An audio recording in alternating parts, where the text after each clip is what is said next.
So we left this problem from the first section unsolved, and we said in the previous video that we are going to solve it. So let's just complete this set of exercises.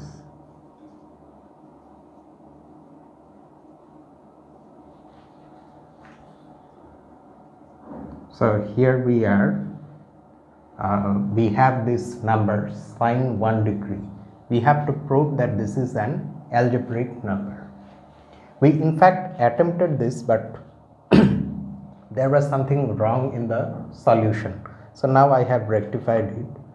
So we start off with some trigonometric identities which we know from trigonometry.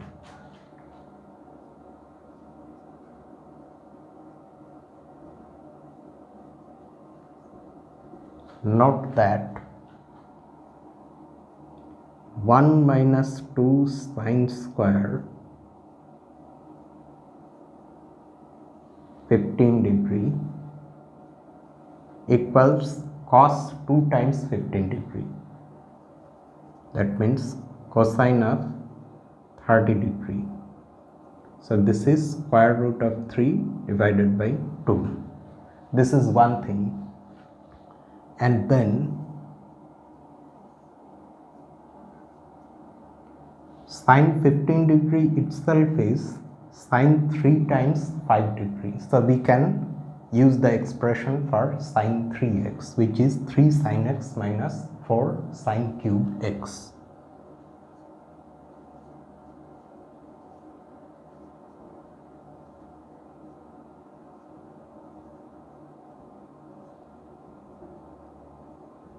Minus 4 sine cube 5 degree. And there is one more identity that we would use, which is less well known, but it can also be either found out or one can easily derive it.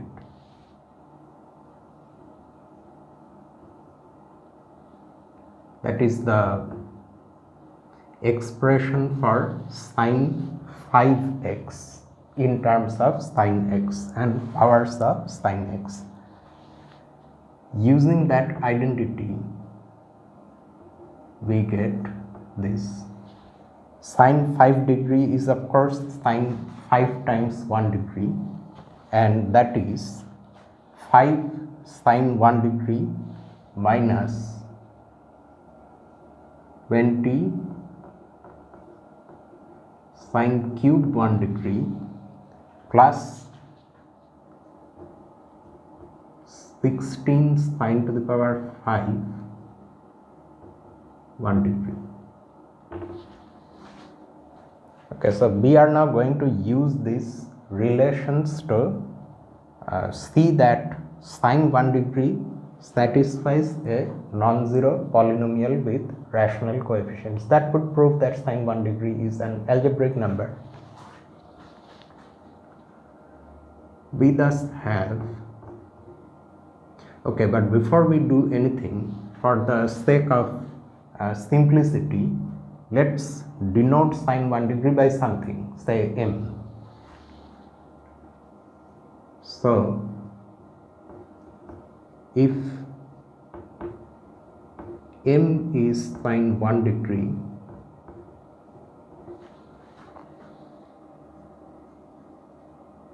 then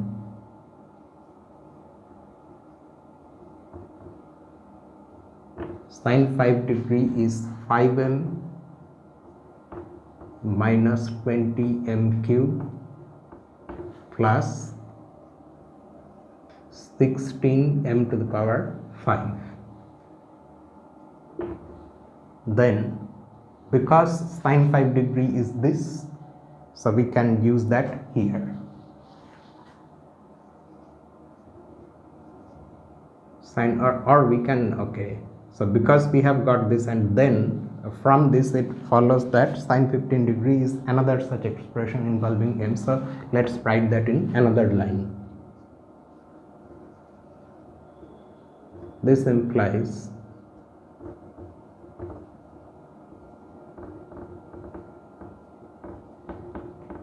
sine 15 degree is, so this is 3 sine 5 degree. So 3 times 5m minus 20m cube plus 16m to the power 5 minus 4 sine cube 5 degree minus 4 times the cube of this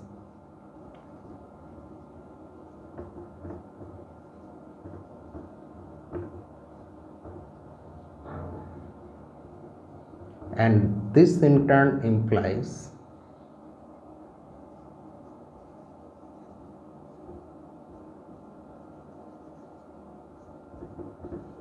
I think I have run out of ink already.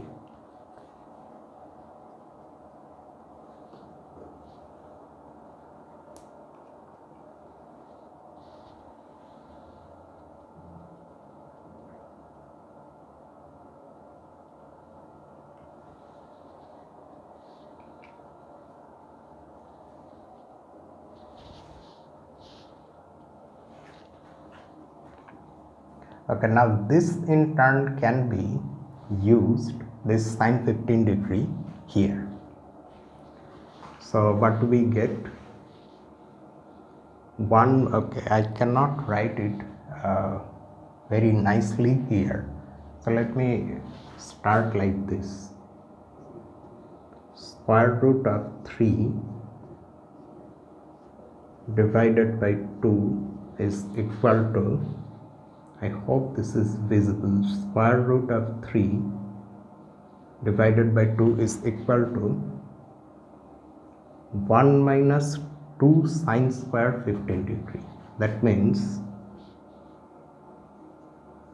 3 times 5m minus 20m cube plus 16m to the power 5 minus 4 times 5m minus 20m cube plus 16m to the power 5 cube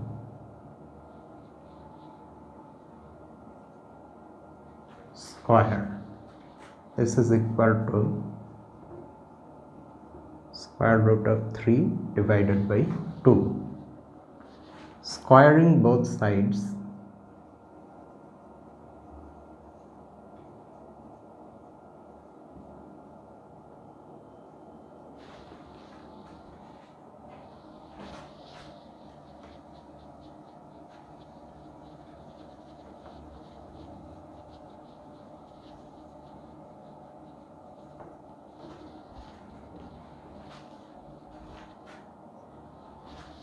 we get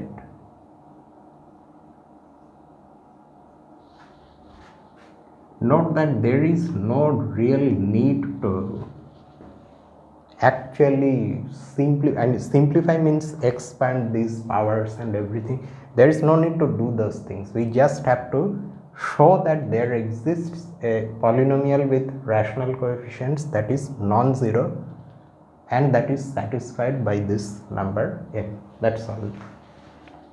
So squaring both sides, we get this somewhat large expression involving m, 5m minus 20m cube plus 16m to the power 5. Okay, but because we haven't done anything to this, I have to keep track of the brackets carefully. Minus 4 times 5m minus 20m cube plus 16m to the power 5 cube square.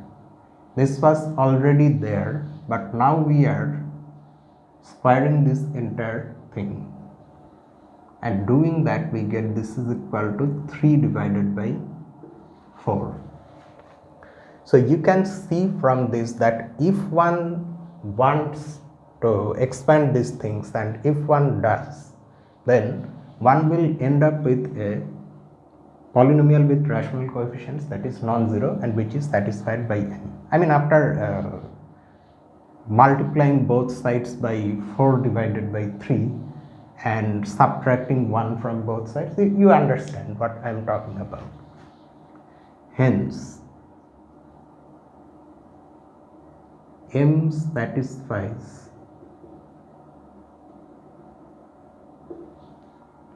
a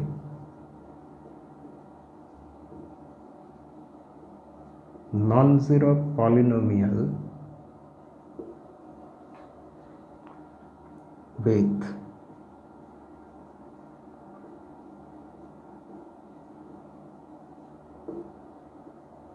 rational coefficients.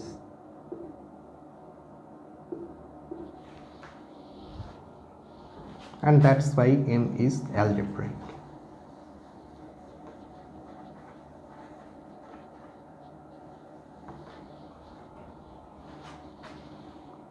Thus,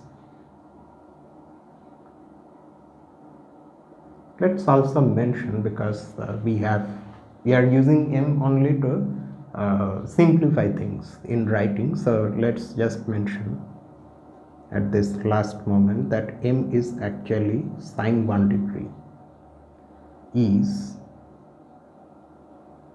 an algebraic number.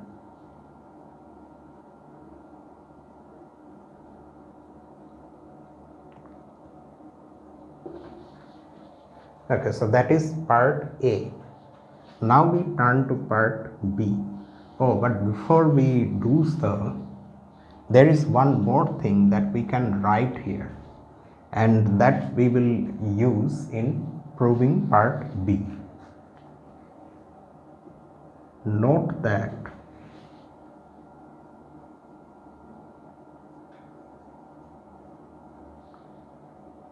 this implies that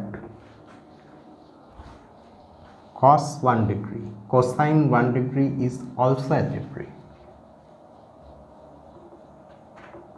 Do you see how?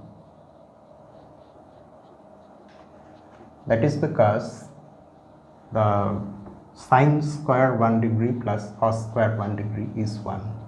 It's because of that. Or if you want, although that is not really necessary, if you want, you can, independent of this fact that sine 1 degree is algebraic, you can formulate some such identities for cosine 1 degree and show from scratch that cosine 1 degree is algebraic. This implies that is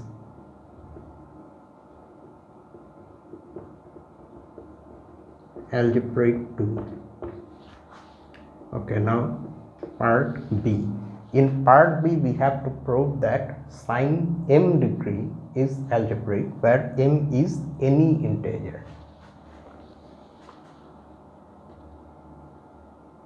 Since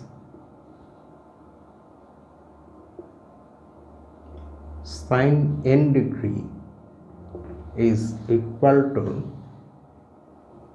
minus sine minus n degree for any integer n. This is also a fact from trigonometry.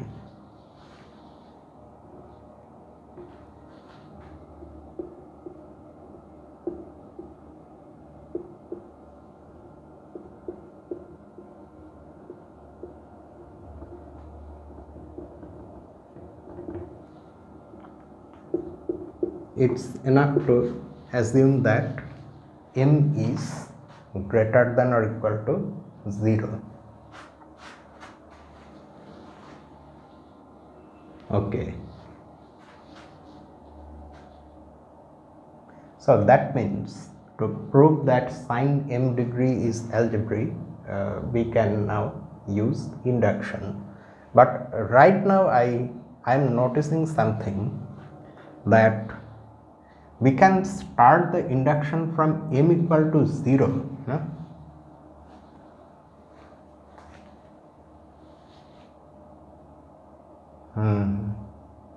can start the induction from m equal to 0, and because of that we don't really need algebraicity of sine 1 degree and cos 1 degree. However, there is no need to wrap this part off because it's a fact that has come out as a consequence of algebraicity of sine 1 degree. You can keep it. Okay, so we are now going to prove the fact that sine m degree is algebraic for a non-negative integer m, and that's why our base case will be m equal to 0. However, that's not the only thing we are going to prove. We are going to prove for our own convenience something a little more, that simultaneously cos m degree is also algebraic.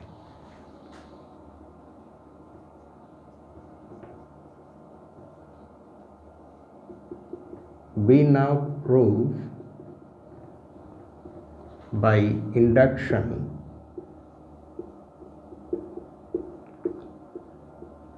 on m that sine m degree and cos m degree, this time we will need the cosine function also, are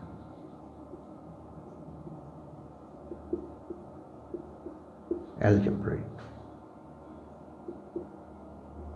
since sine 0 degree is 0 and cos 0 degree is 1, both of which are rational numbers, and in fact they are integers. The claim is true for m equal to 0. So both are obviously algebraic in this case.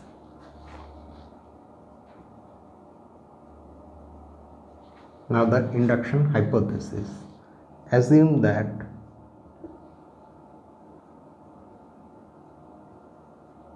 sine m degree and cos m degree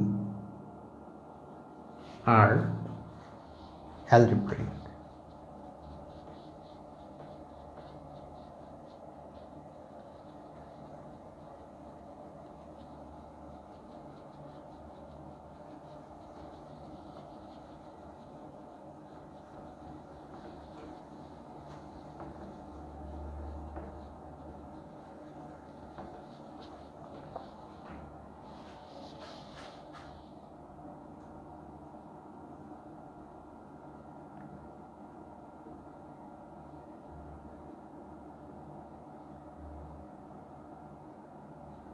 For some non-negative integer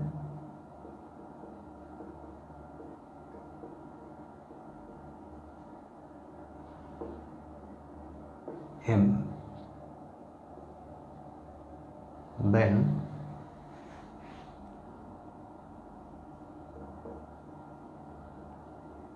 sine m plus 1 degree is, we can apply the trigonometric identity that we know is sine m degree cos, oh yes, oh, so this is where we need the, okay, yeah, without sine 1 degree and cos 1 degree we cannot go ahead. Okay, I forgot about it completely.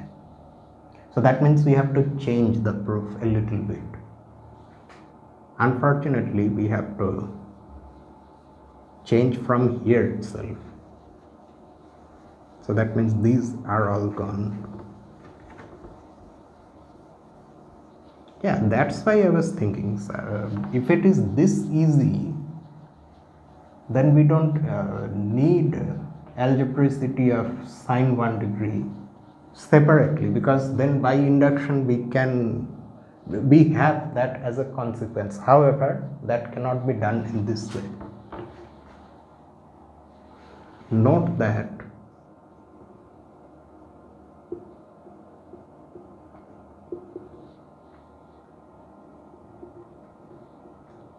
sine 0 degree equal to 0 is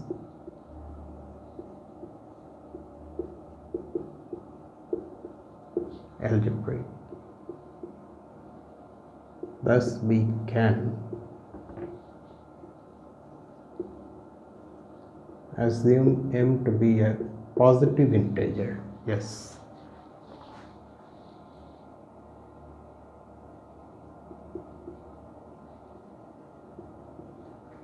We now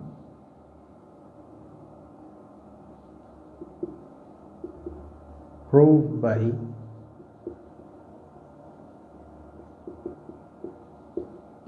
induction on m that sine m degree and cosine m degree are algebraic.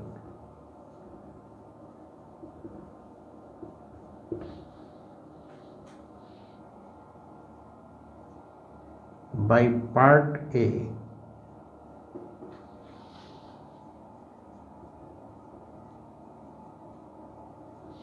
the claim is true for m equal to 1. So that means now we really need this. It's not just something, a consequence of the first part of part A and we don't need it further in this solution. It's not like that. We really need it. And because we have included algebraicity of cosine m degree also in our claim that we are now proving by induction. So that means for m equal to 1, our claim is true. We have the claim. Assume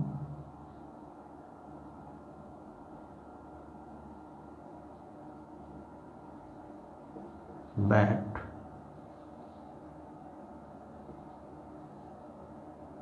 the claim is true. Either you write the claim is true or you can write the actual thing explicitly that sine m degree and cos m degree are both algebraic. For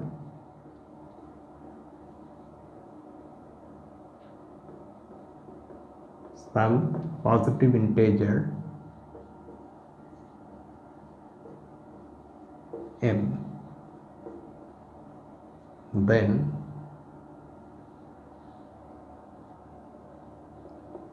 sine, okay, let me write like this.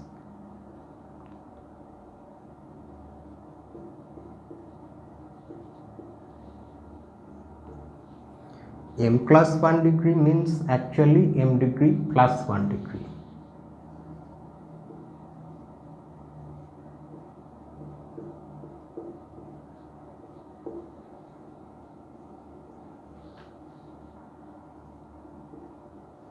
Now we apply our familiar trigonometric identity, sine m degree cos 1 degree plus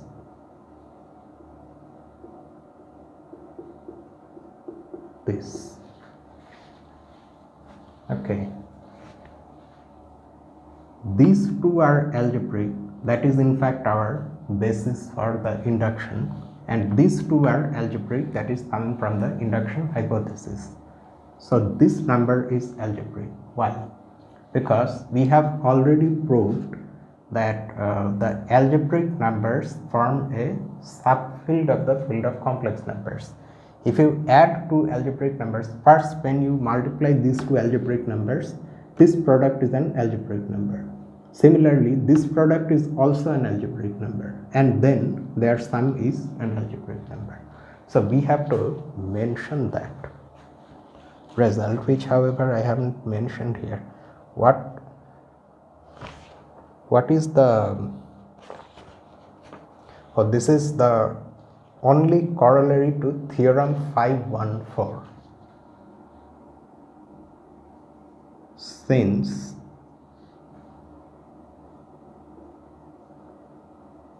sine m degree cos m degree sine 1 degree and cos 1 degree are all algebraic.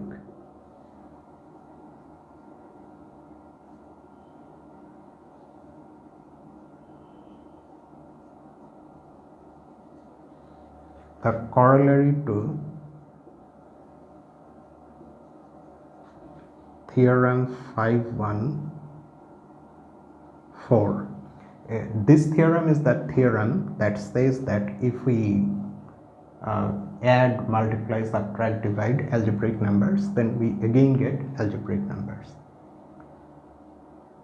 Not just algebraic numbers, I think algebraic elements in an extension. I think that theorem is that general, not just about algebraic numbers. Sine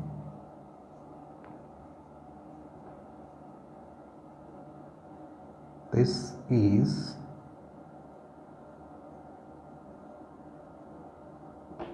algebraic. If you want, you can also oh no, we have to write the other thing, no, otherwise the induction is not complete actually, because our claim includes cos m degree. Yes,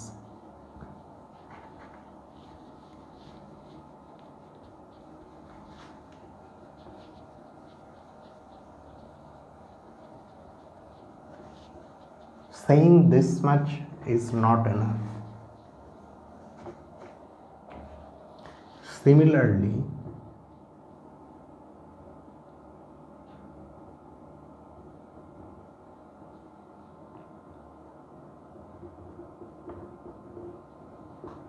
this is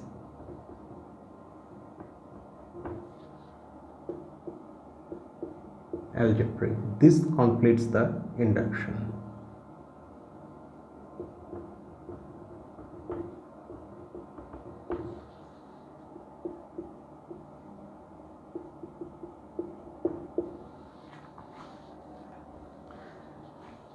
I have said how we are taking care of the cases where this is negative by using this identity.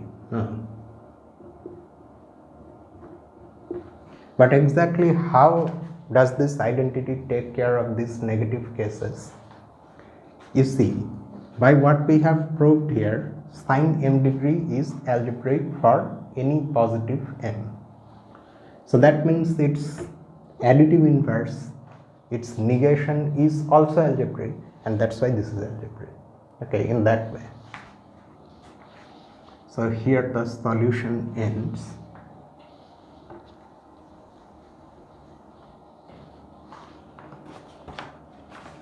Okay, now we can go to the exercises of section 5.2, the second section, which we in fact we have seen, we completed seeing all the results of the second section. Now we would start solving the exercises. So let's see the first one.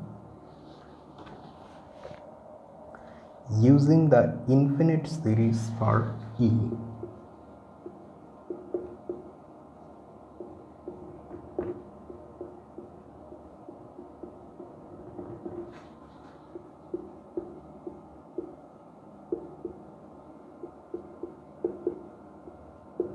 which you already know from calculus is this, or from analysis.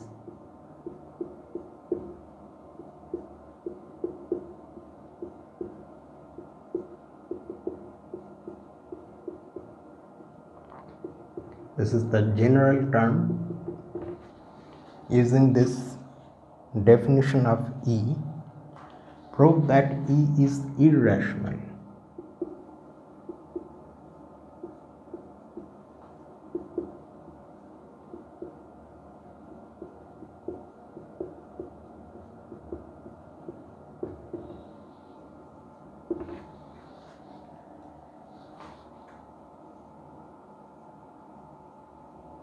The hint for this solution comes from Terence-Tau's analysis 1 actually, because The same exercise is there also. However, he has provided us with some hints. So the solution, this solution that we are going to write now, that will be based on those hints. For any integer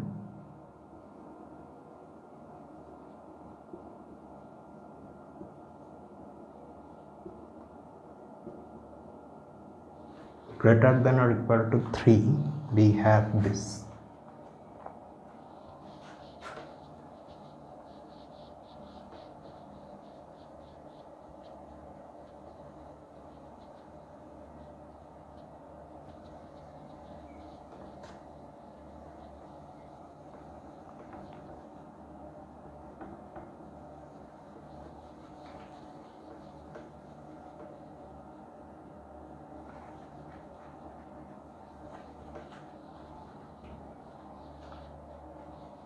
What we are going to do is we are going to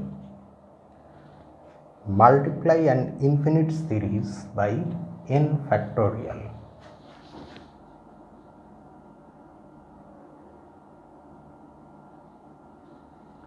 We are going to multiply this infinite series.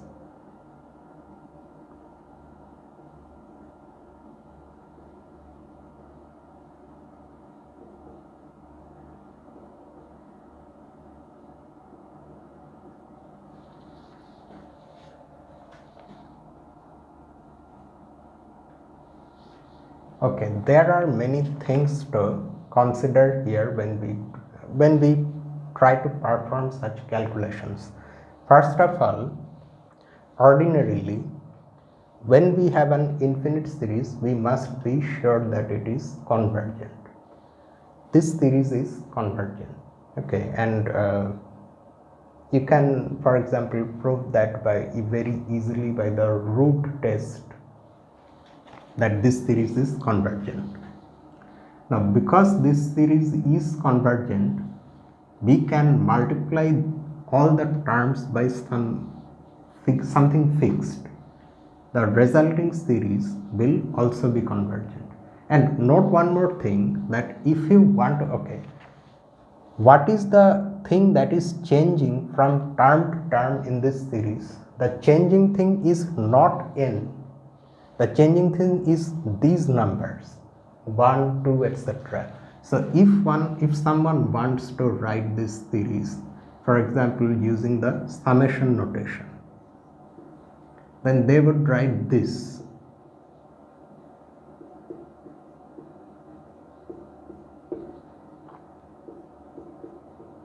Where k varies over all the natural numbers.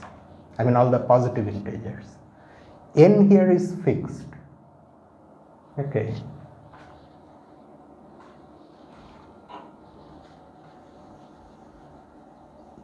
So that means we are justified in writing this.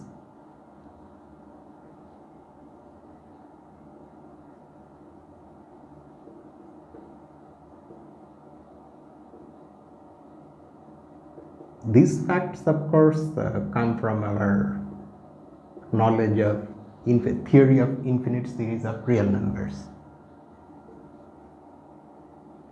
Okay, now there are cancellations.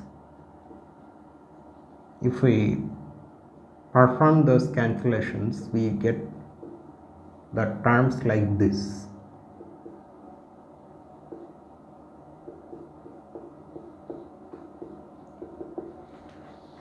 The next one will be 1 over n plus 3 times n plus 2 times n plus 1, or if you want, you can write n plus 1 first and n plus 2 after that. So the next one is 1 over n plus 1 times n plus 2 times n plus 3, and like that it will go. The number of factors in the denominator will keep on increasing one by one as you go from term to term.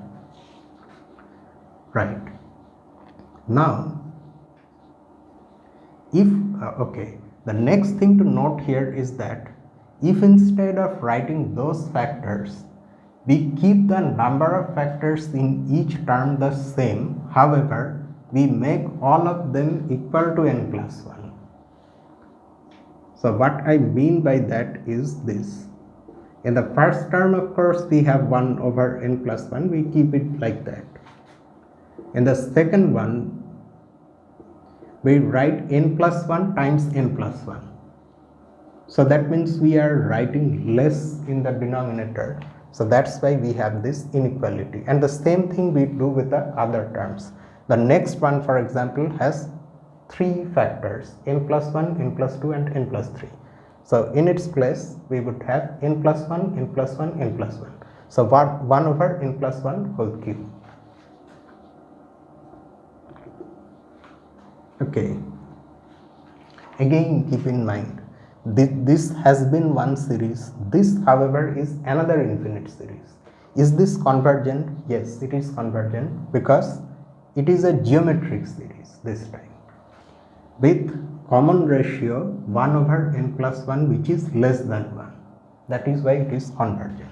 And using the formula for the sum of an infinite geometric series, we are now going to write the sum actually.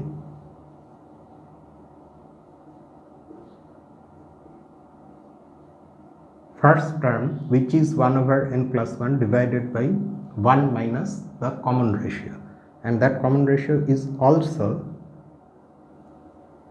this. Okay, so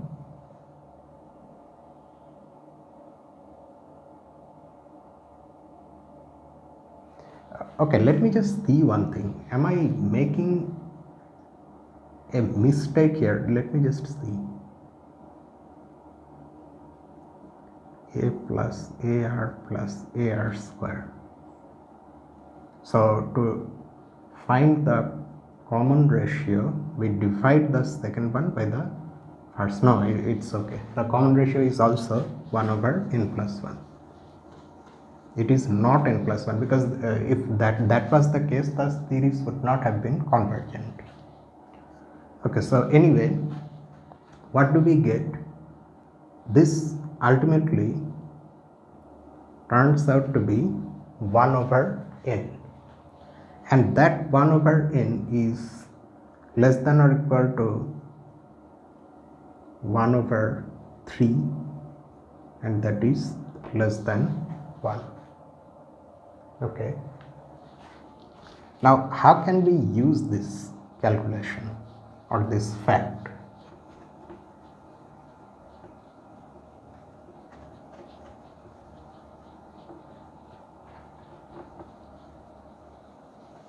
Now what we do, instead of multiplying this series by n factorial, we are going to multiply the number e itself by n factorial, and hence essentially the entire infinite series for e by n factorial. Now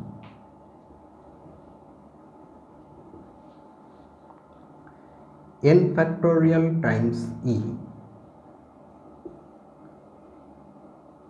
it can be written like this: n factorial times 1 plus 1 over 1 factorial plus 1 over 2 factorial, etc., plus 1 over n factorial, plus you can clearly see, plus we have this.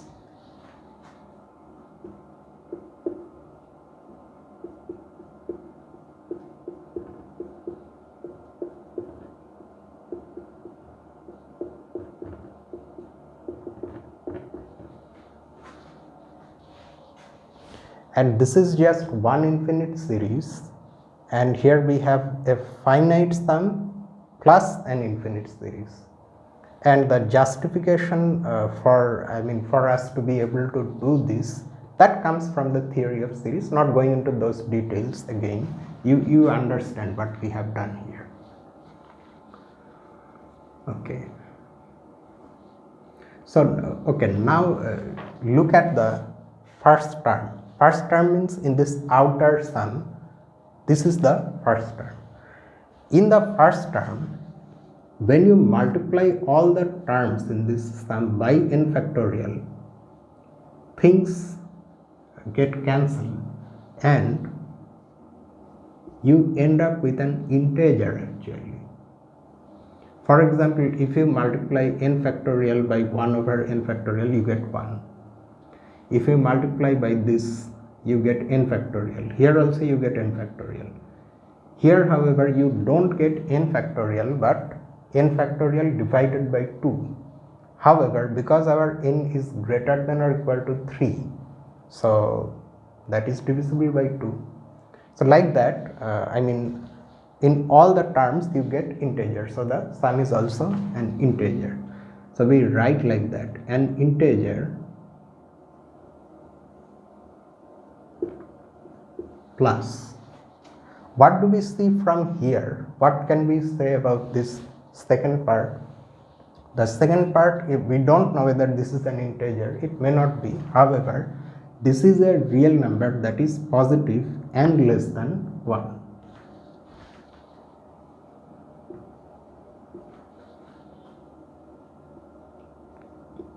That means a real number in the interval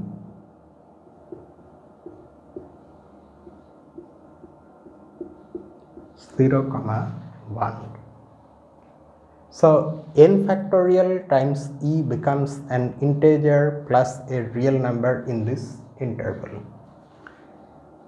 This equation tells us that n factorial e itself cannot be an integer, because then you have an integer equal to an integer plus a real number in the interval, which would imply that this real number is equal to an integer minus another integer. So this real number is an integer. However, there is no integer in this interval. Since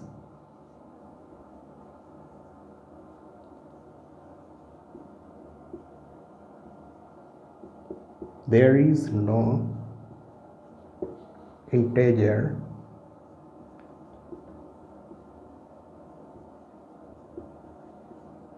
in the interval 0, 1, the above equation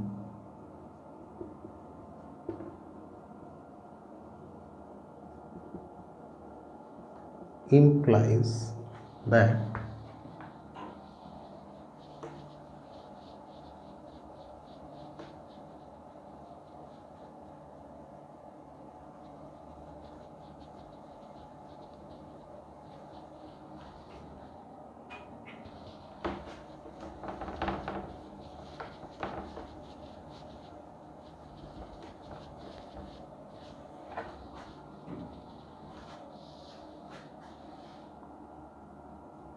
n factorial e is not an integer.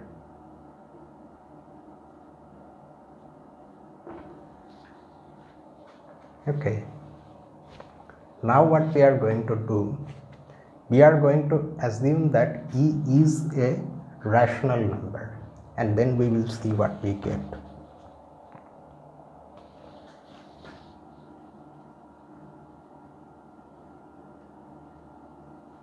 Suppose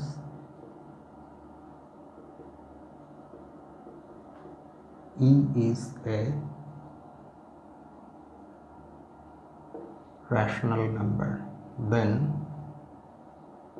e is of the form p divided by q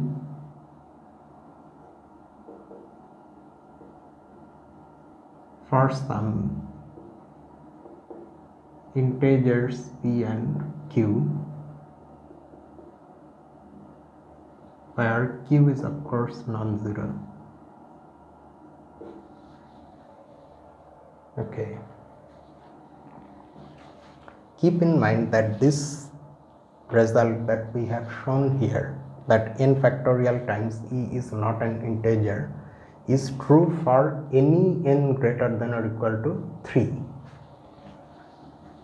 So thus for any integer n greater than the maximum of q and 3. Q itself is also a non-zero integer. Q may be negative also. However, we are taking the maximum of q and 3.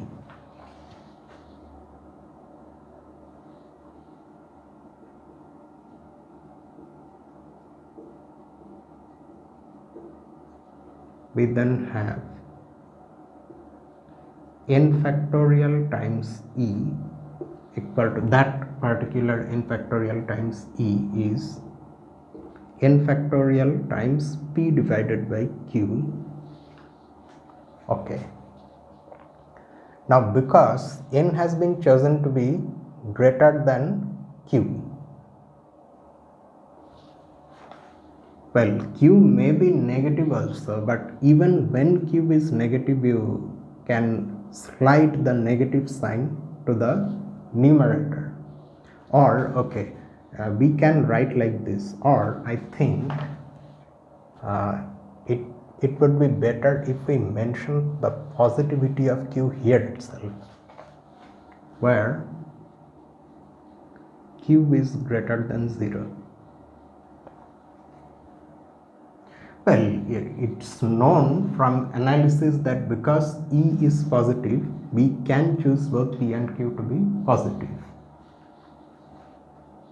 So q is positive, so there is no need to take care of those negative and those things.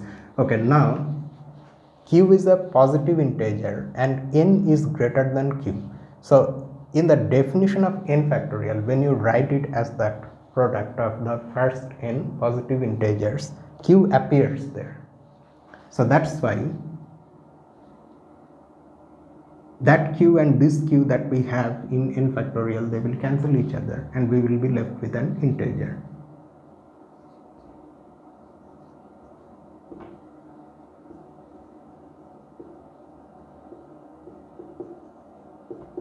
This contradicts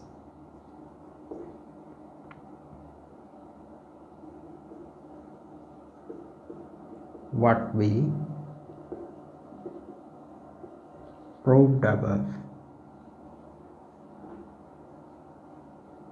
So our last supposition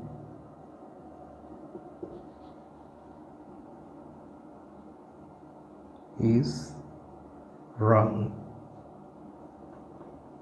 That is, E must be irrational.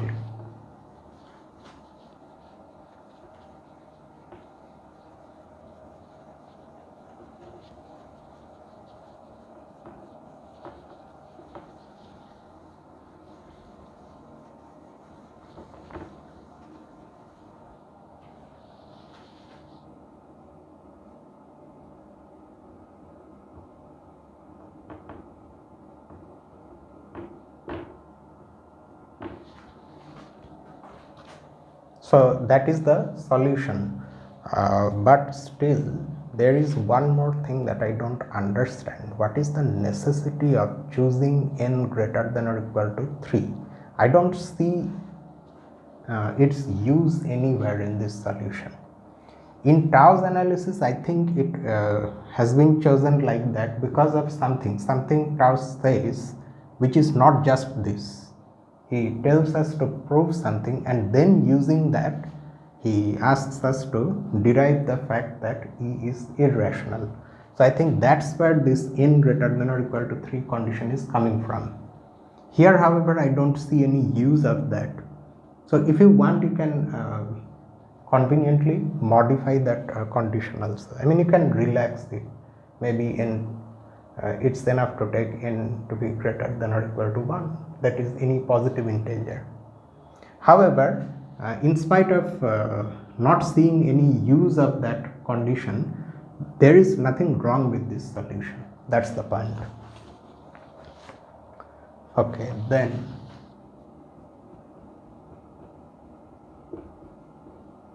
exercise 2. This one is coming from the proof of the transcendental nature of E. From that proof in the text itself, this next one is coming. If gx is a polynomial with integer coefficients,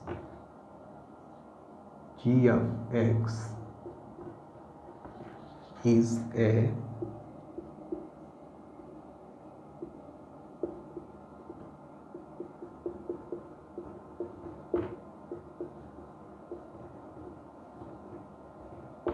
polynomial with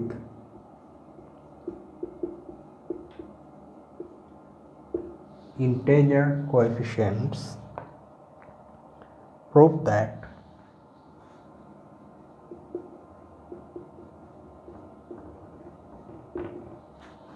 if p is a prime number,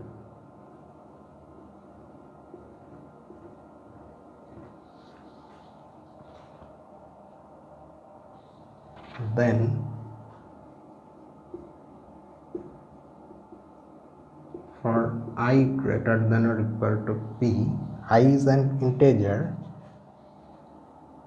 the ith derivative of g of x divided by p minus 1 factorial, this quantity is itself a polynomial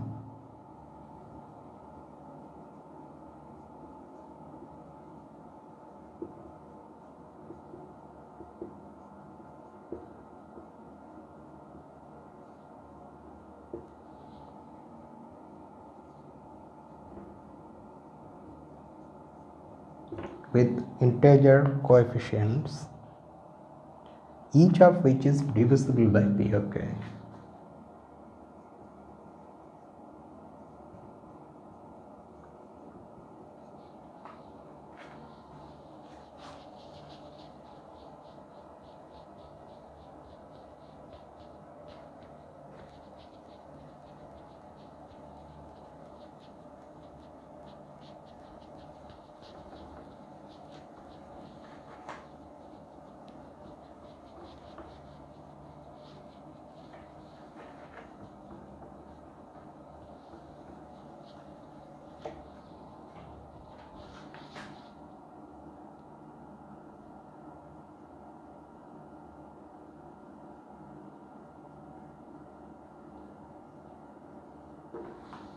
That means our g is a polynomial with integer coefficients and p is a prime number, and we are differentiating this polynomial.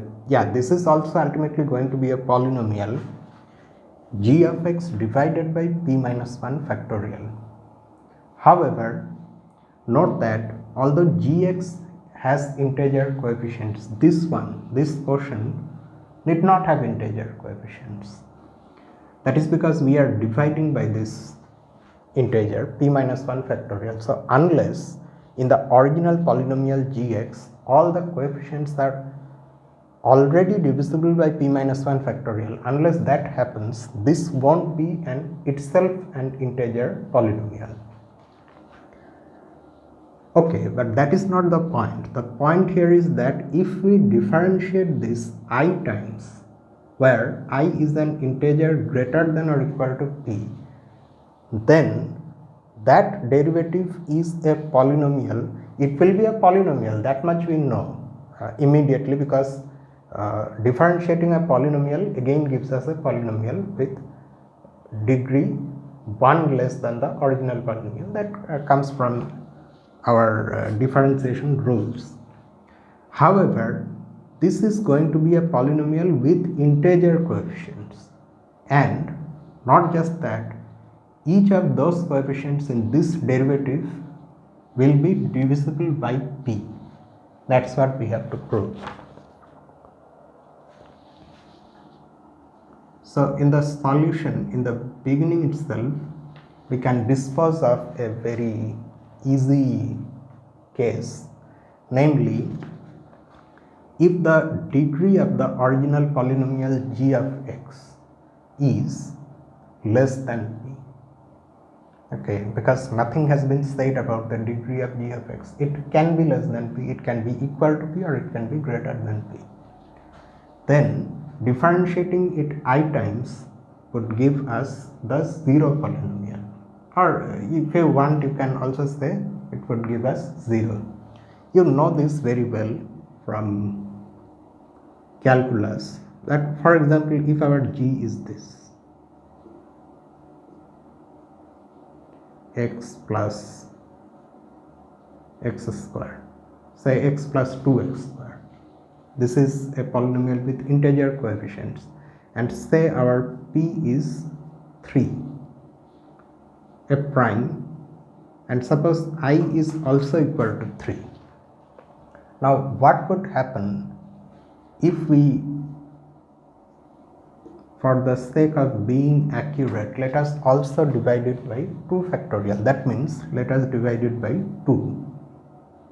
So this is now this.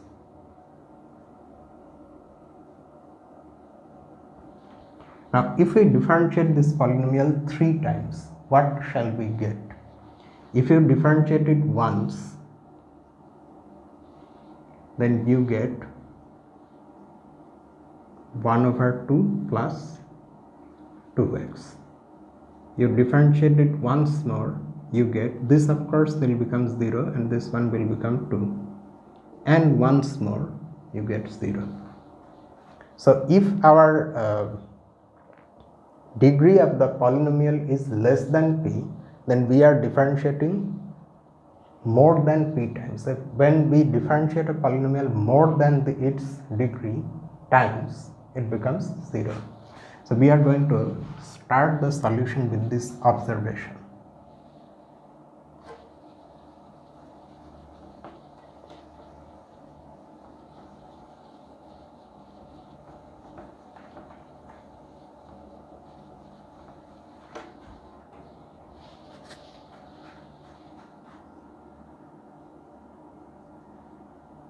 If this is less than p, then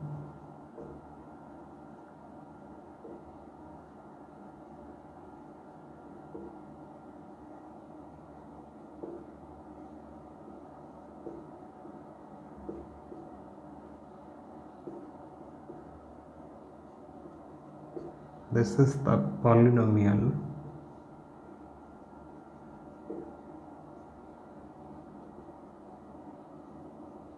with 0 coefficients.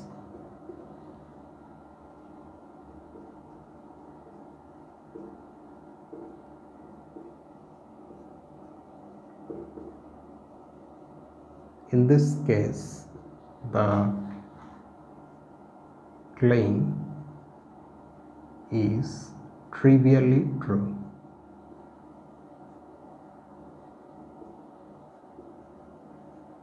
Because if all the coefficients are 0, they are integers and all of them are of course divisible by p. So we now assume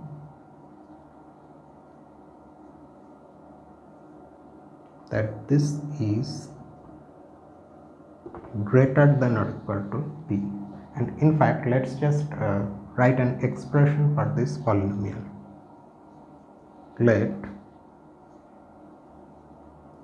g of x be this: alpha naught plus alpha 1 x and so on plus alpha k x to the power k, where these alpha i's are all integers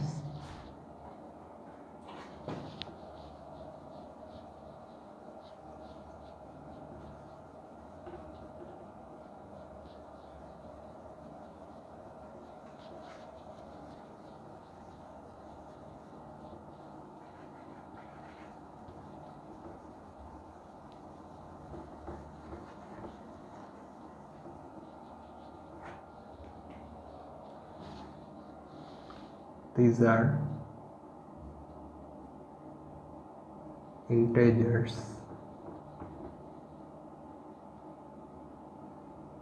alpha k is non-zero. Non-zeroness of alpha k means the degree of the polynomial is k, and k is greater than or equal to p. So this k is greater than or equal to p is nothing but this condition. Then it is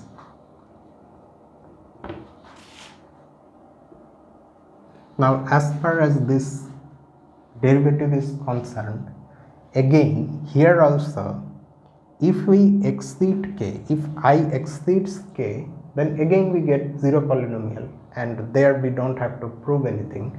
So it's enough to keep I between p and k. Okay, I is of course given to be greater than or equal to p, but we restrict it to be less than or equal to k. It is enough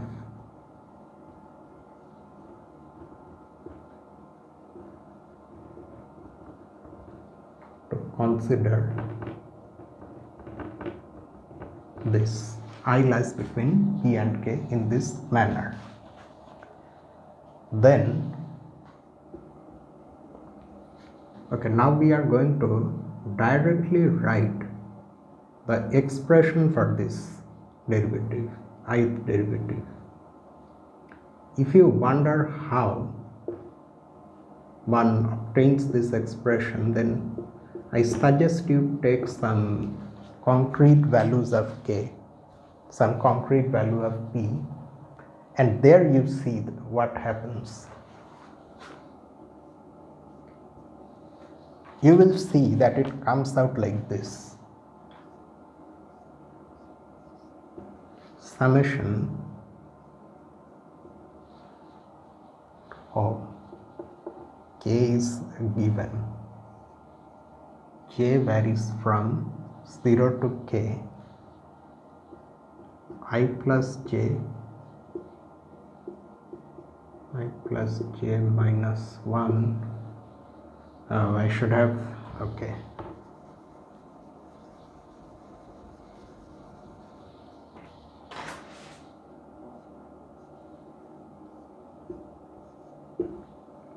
I should have used the space more carefully.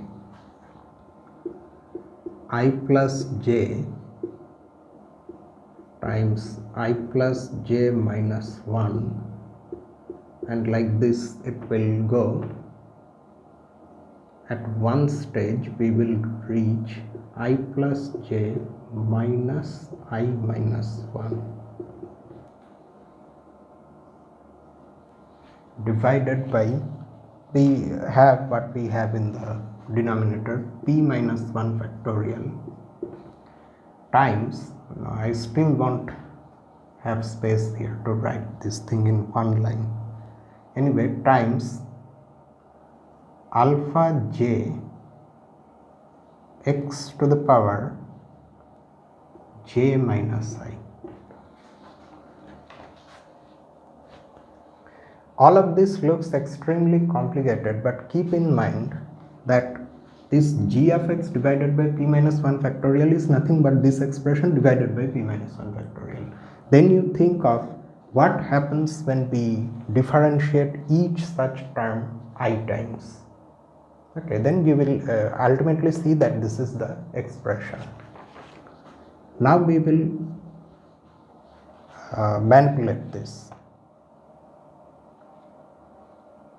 Okay, what is this last factor here? After cancellation of I and minus I, we will be left with j minus minus 1, that means j plus 1.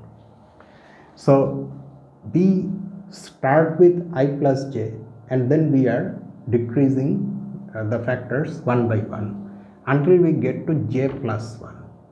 If we continue this by writing after that j minus 1 all the way up to 1, then we would also have to divide by that those extra factors, that means j minus 1 etc. up to 1. In other words, this will be I plus j times I plus j minus 1, like this, ending at 1 divided by j factorial. That is I plus j factorial divided by j factorial.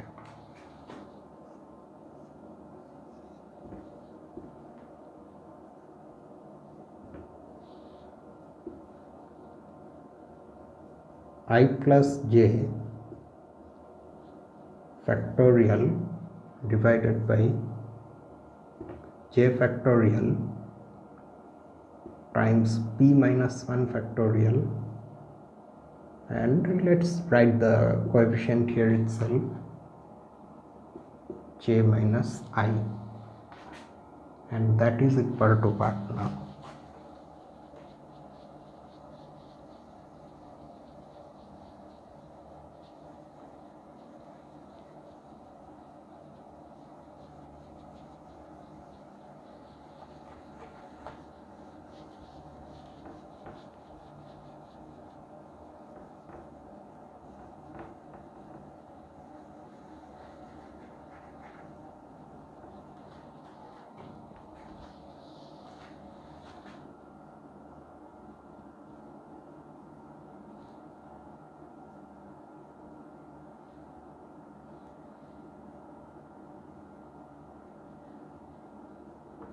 Now what we do, we write I factorial j factorial times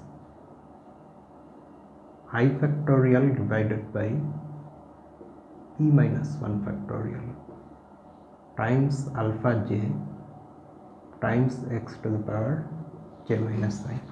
So we have multiplied and divided by I factorial. Now note carefully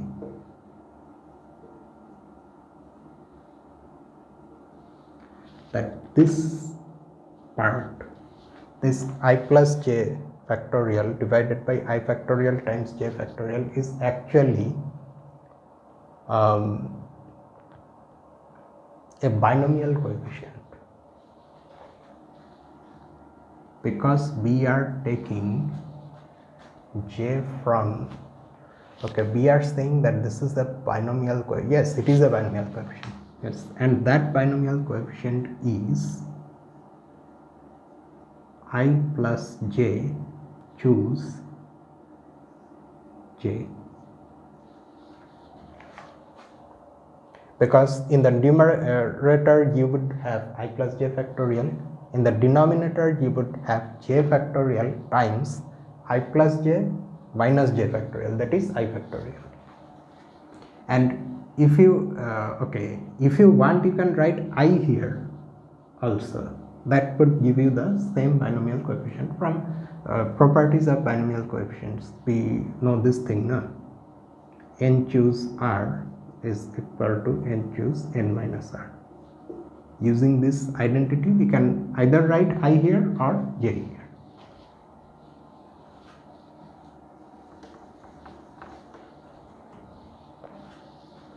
However, what is happening here, note that this can be written as I times I minus 1 times I minus 2, and like that up to p. Why? Because our I is greater than or equal to p.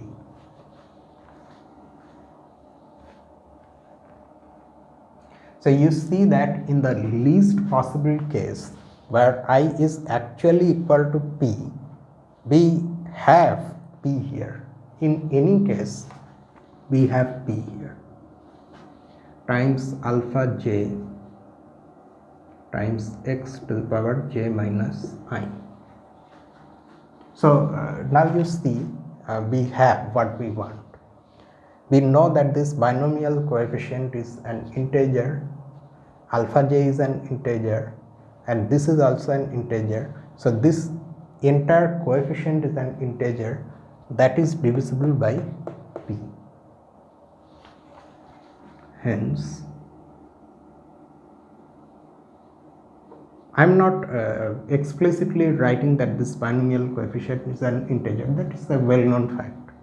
Hence,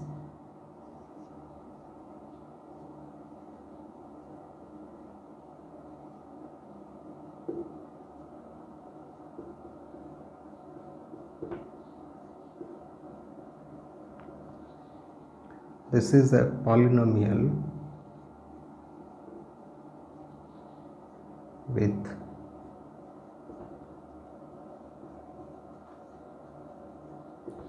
integer coefficients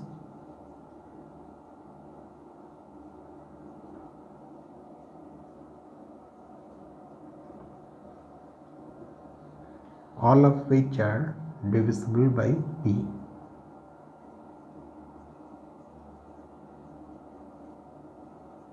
And recall that this fact has already been used by us in the proof of the transcendence of E, the main theorem in this section. So now the gap has been filled. We used this fact without proving in the actual proof. So now that gap has been filled.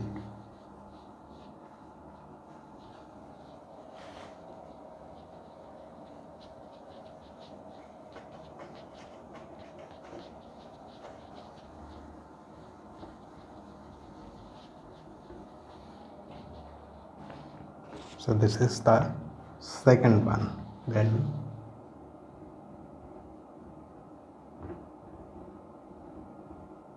three. If A is any real number,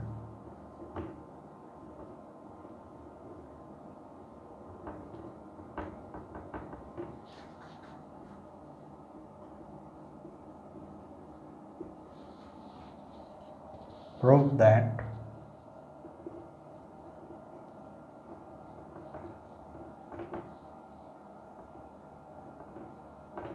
A to the power m divided by m factorial approaches 0 as m approaches infinity. Just before we start the solution,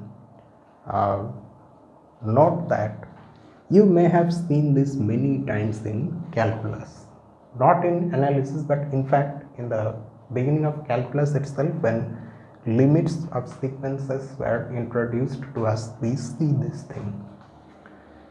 This entire thing also is written like this.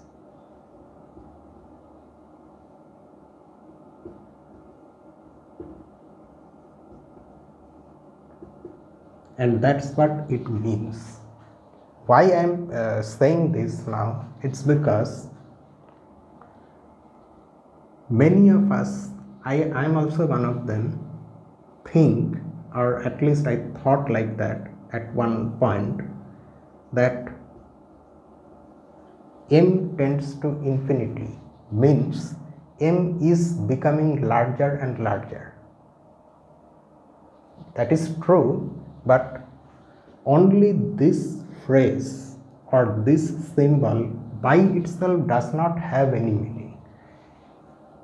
It has meaning by being, it is meaningful only when it is a part of this whole thing. Just like this, that this all by itself is meaningless. Both of these things tell us that this limit is 0. That is meaningful. Okay. These things by themselves have no meaning.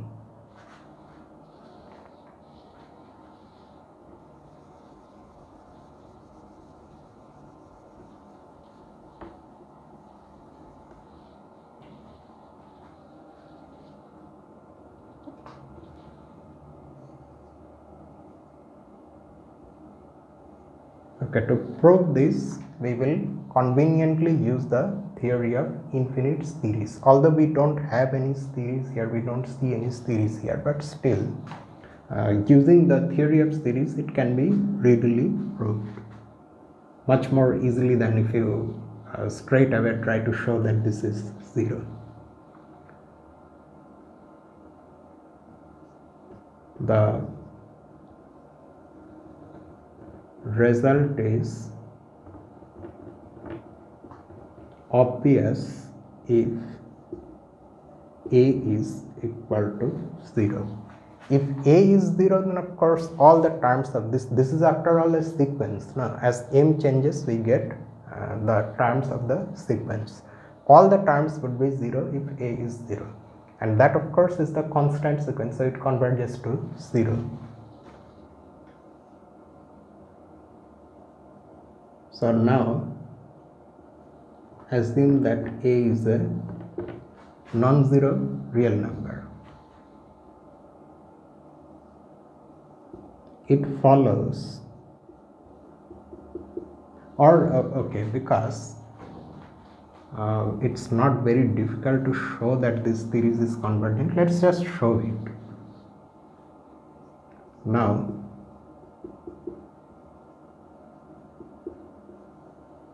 consider the infinite series.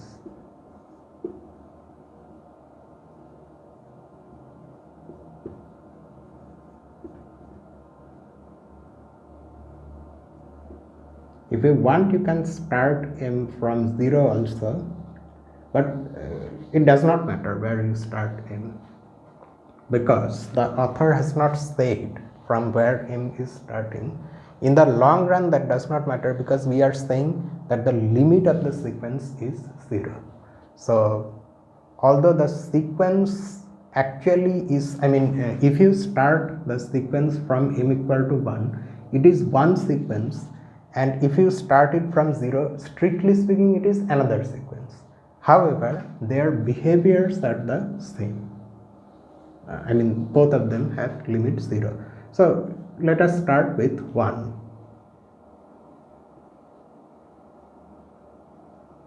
Since, so we now apply the ratio test. Since limit m tends to infinity of this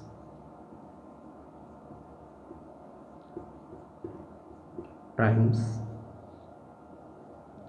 m factorial divided by a to the power m is equal to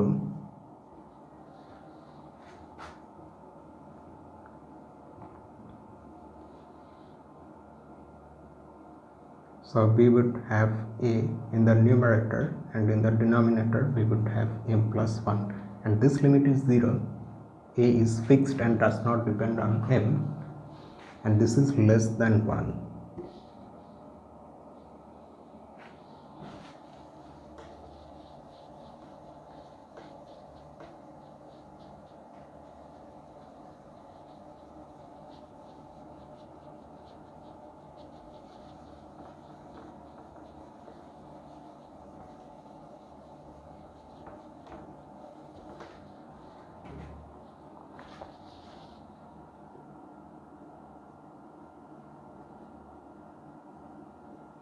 The root test says that the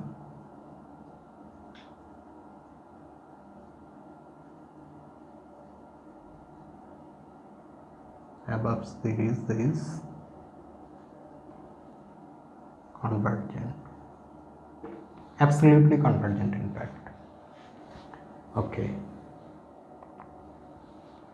Thus, now we know from the theory of infinite series of real numbers that when a series like this converges, the limit of the nth term, the limit of the general term becomes 0. So that's how we get this fact.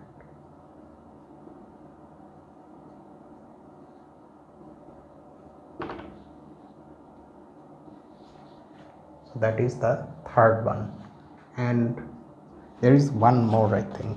Yes.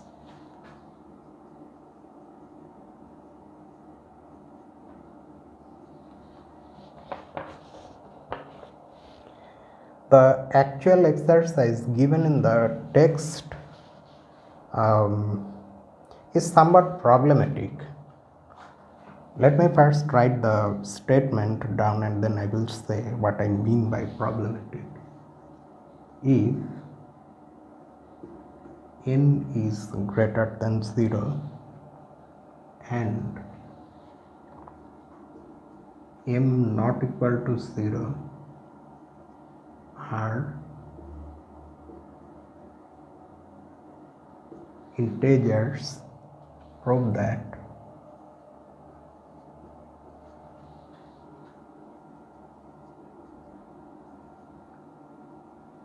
e to the power m divided by n is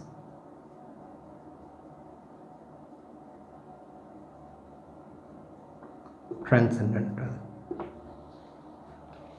In the text, this itself is given, but the author says this: if m greater than 0 and n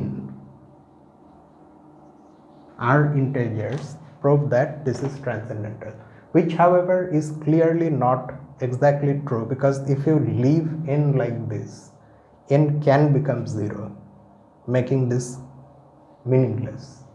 So that's why I have changed it to this.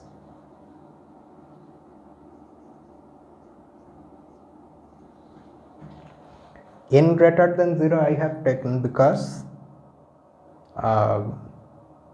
if n is negative, if you encounter some number like this where n is negative, you can make n positive by replacing the negative sign with from n to m, and I have taken m to be non-zero because if m is 0, then this is 1, and 1 is algebraic, 1 is not transcendental. Okay, so let's now see the solution. So it's proved by contradiction.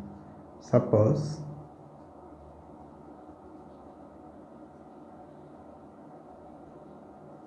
this is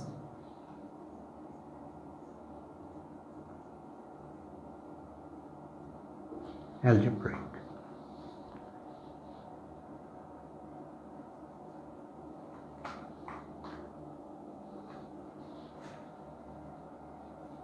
Okay, so that means because this is algebraic, by the corollary to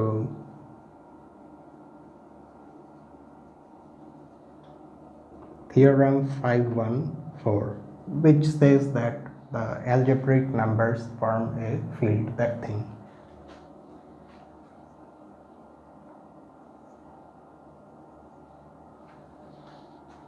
E to the power m is also algebraic because e to the power m is obtained by multiplying this e to the power m divided by n times, and n times makes sense because n is a positive integer.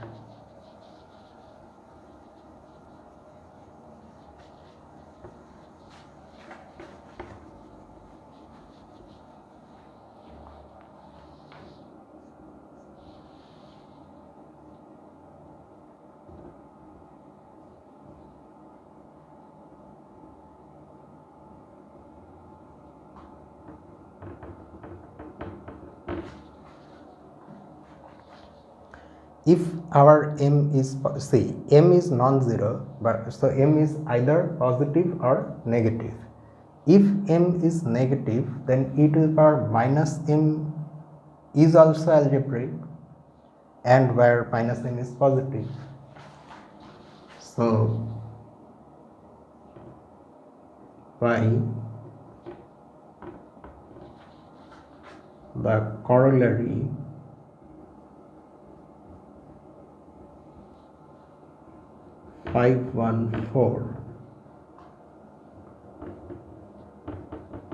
we can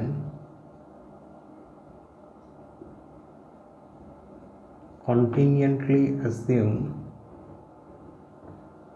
that m is greater than 0. So the point here is that if our original m is greater than 0, then fine. If it is less than 0, then we are not going to work with e to the power m, we work with e to the power minus m, which is also algebraic by this corollary. Oh, corollary, okay. Corollary to theorem 514.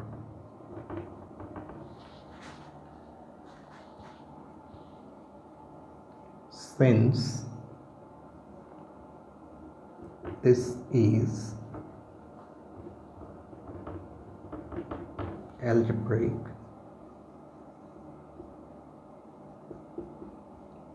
there exist integers alpha naught, alpha 1, etc. say up to alpha k, not all 0,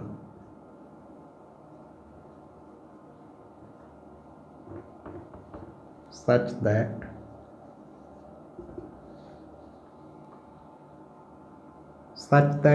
they will give us a non-zero polynomial with, oh, we are saying integers now, rational numbers.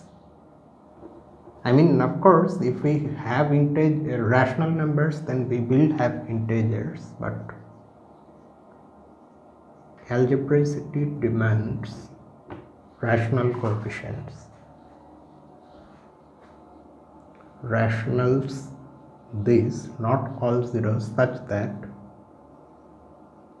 alpha naught plus alpha 1 e to the power m plus alpha, let's write one more,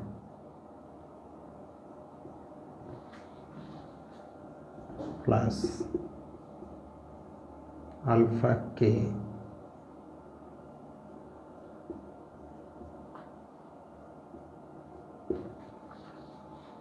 this implies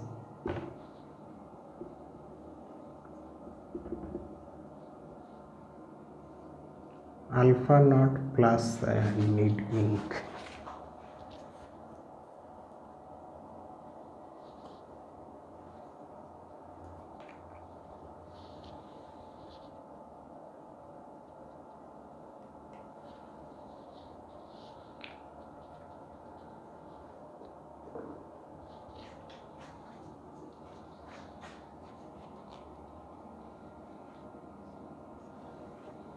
alpha naught plus alpha 1 e to the power m plus alpha 2 e to the power 2m plus etc. plus alpha k e to the power km equal to 0. That is, E satisfies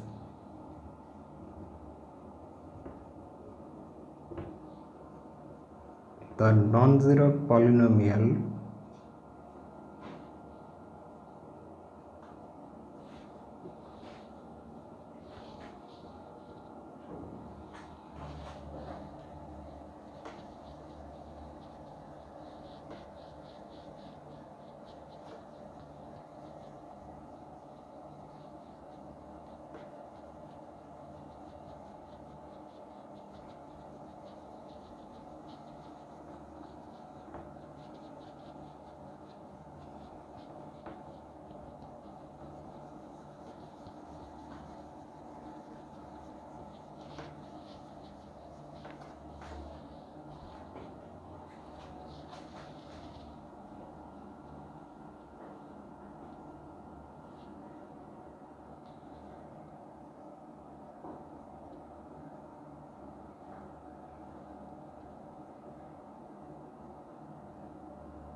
with rational coefficients.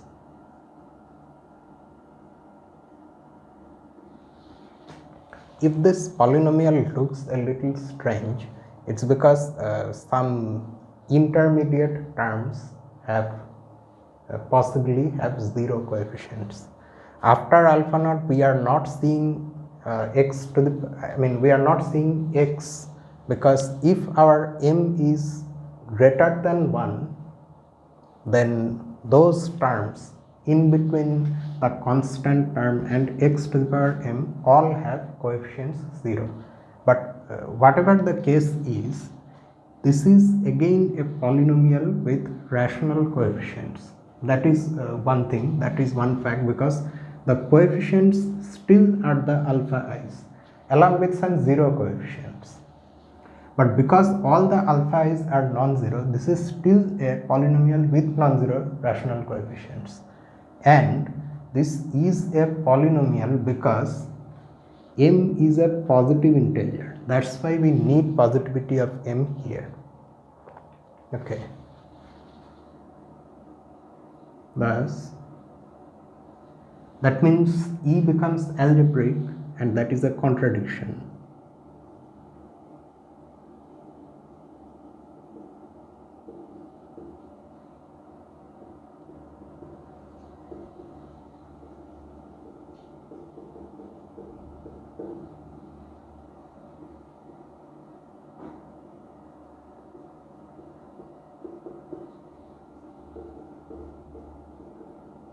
So our supposition is wrong. That is, this is